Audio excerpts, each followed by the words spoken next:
सूर्य किरणों के बिना, खुशबू हवा के बिना और राजा प्रधान के बिना अधूरा है।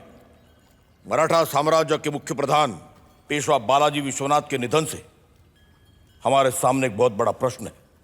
नए पेशवा का चुनाव। कोई है जो स्वयं इस जिम्मेदारी को स्वीकार करे? पेशवा की जिम्मेदारी हमारे लिए बड़े सम्मान की बात होगी छत्रपति। हमें बड़ी खुशी हुई श्रीपत राव। क्या सारा दरबार पंत प्रतिनिधि के सुझाव से सहमत है? महाराज, इस वक्त इस दरबार में एक ही तलवार है जो समस्त मराठा साम्राज्य और पेशवा की पगड़ी का मान रख सकती है, और वो है बाजीराव।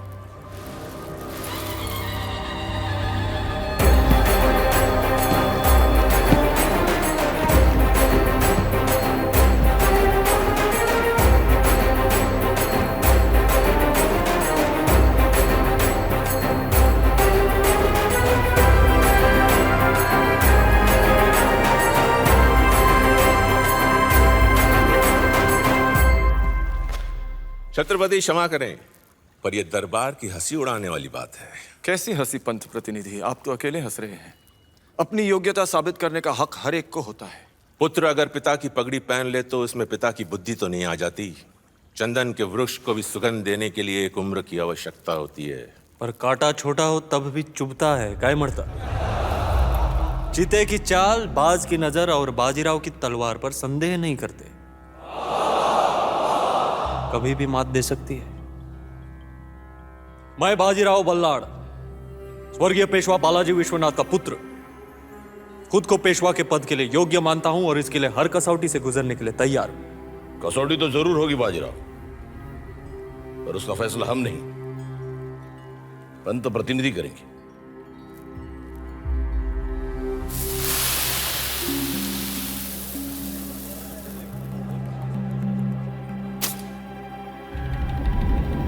वो मयूरपंख जो इस वक्त मिट्टी के ढेर में खड़ा है, उसे तुम्हें अपनी तलवार से नहीं बल्कि तीर से 2 हिस्सों में तोड़ना होगा बाजीराव। शस्त्र चलाकर तुम्हें शास्त्र की समझ भी देनी होगी। अब देखते हैं चीते की चाल और बाज की नजर।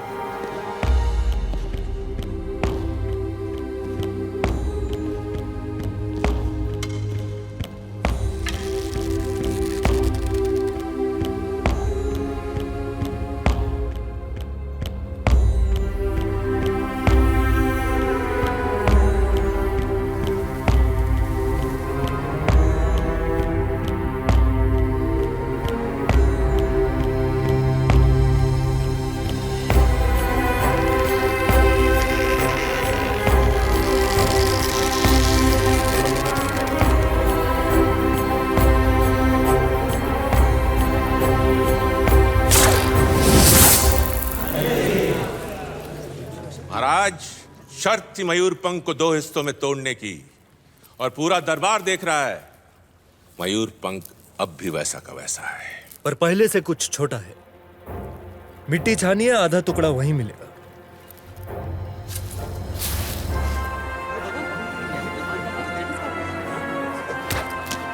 यह था मेरे शस्त्र का परिचय। अब शास्त्र सुनिए। वो मिट्टी हिंदुस्तान की है और वो मयूरपंख मुगल सल्तनत का पेड़ जिसकी जड़ें हैं दिल्ली, और वो तीर मराठा साम्राज्य का। जड़ पे वार करो तो बड़े से बड़ा पेड़ भी गिर जाता है। कमाल है तुम्हारी सोच पेशवा।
जब बाजीराव अपनी तलवार से हिंदुस्तान का नक्शा बदल रहे थे, तब पूना में उनकी वीरता का सम्मान करने के लिए एक शानदार महल बनवाया गया, शनिवार वाड़ा।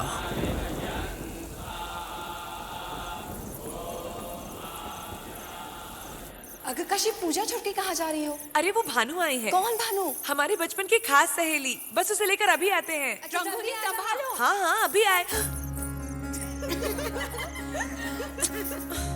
काशी ना कभी नहीं सुधरेगी।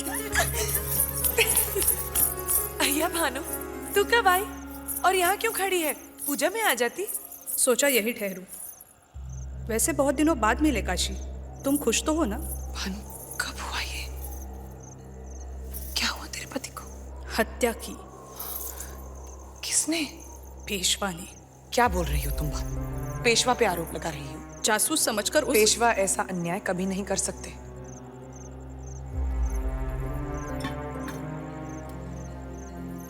क्या है इसमें? पेशवा का न्याय मेरे पति की अस्थियां है। आज तुम्हारे महल में वास्तु शांति की पूजा हो रही है और वहां मेरा घर जल गया। मैं अपने पति के लिए तड़प रही हूँ काशी। एक दिन तुम भी अपने पति के लिए तड़पोगी।